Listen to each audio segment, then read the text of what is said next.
Israel is adept at converting main battle tanks into heavy armored personnel carriers, infantry fighting vehicles.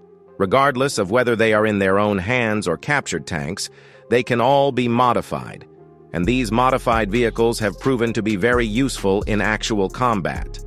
Israel's approach has influenced many other countries, and many have attempted similar modifications. Even Jordan, which does not have much presence in the military research and development field, has developed the Crocodile heavy armored infantry fighting vehicle. In fact, over the past few decades, Jordan has been trying to enhance its military industry capabilities. In the 1990s, Jordan purchased the British Challenger main battle tanks to replace its long-serving Centurion main battle tanks. However, the retired Centurion tanks were not intended to be scrapped, but rather to be converted into Crocodile heavy armored infantry fighting vehicles. The conversion work was carried out in collaboration with South African and British companies by the KADDB, King Abdullah II Design and Development Bureau. The Centurion tank used the classic three-section tank structure design with a front driver's compartment, a middle combat section, and a rear power compartment. Converting this structure into a suitable infantry fighting vehicle is not easy. Some of Israel's modified vehicles have had problems such as limited infantry space and inconvenient access. So how does the Crocodile perform? In order to solve the space issue necessary for the infantry fighting vehicle, the tank turret and related equipment had to be removed, and the original turret opening had to be sealed. The entire chassis was inverted from front to back, with the engine compartment at the front and the front-mounted drive wheel. This created enough space in the rear and allowed for the installation of rear entry and exit doors without major structural changes. The driver's position is located at the left rear of the engine compartment, with the driver having corresponding periscopes. The vehicle commander's position is on the right rear side, also serving as the weapon operator.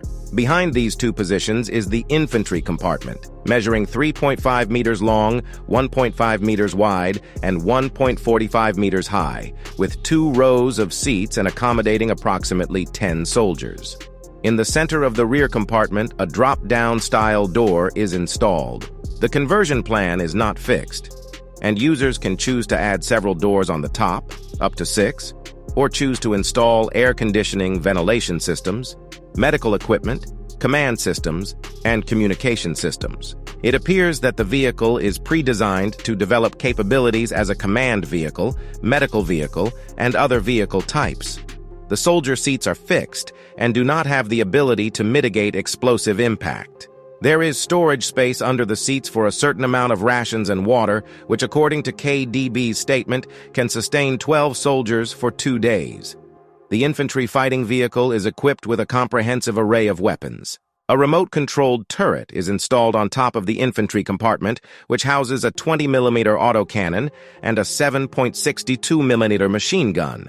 It is expected that the formal production version will also include anti-tank missile launch capabilities with 2 or 4 missile launchers. The turret can rotate 360 degrees horizontally, and the machine gun cannon has an elevation angle of 8 degrees to 40 degrees, with 150 rounds of ammunition for the autocannon and 600 rounds for the machine gun, while an additional 2,000 rounds of machine gun ammunition are stored inside the vehicle. The vehicle commander, who also serves as the weapon operator, has access to a laser rangefinder and thermal imaging device. The commander's periscope supports a 180-degree viewing angle, with additional angles supported by installed cameras, displaying images on the commander's front screen. The prototype of the infantry fighting vehicle has a sloped, basic armor on the front, with additional Kevlar and other materials used for the armor plates all around, which are estimated to act as spaced armor and also provide some suppression of infrared radiation. It is said that the side armor can withstand attacks from 30mm armor-piercing shells, and the defense capability of the front can be effectively increased with additional armor. The specific level of protection is not known.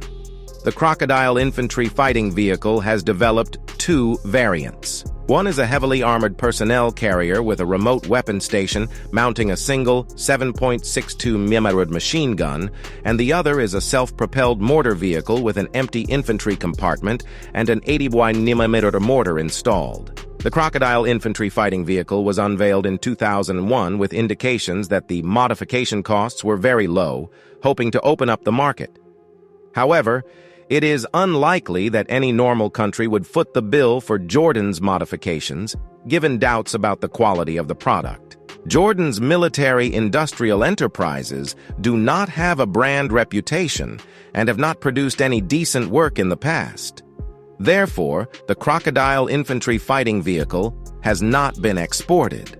However, there are reports that Jordan will be converting its own Centurion tanks into Crocodile infantry fighting vehicles in the coming years, with improved designs including a laser warning system and 3 defense devices.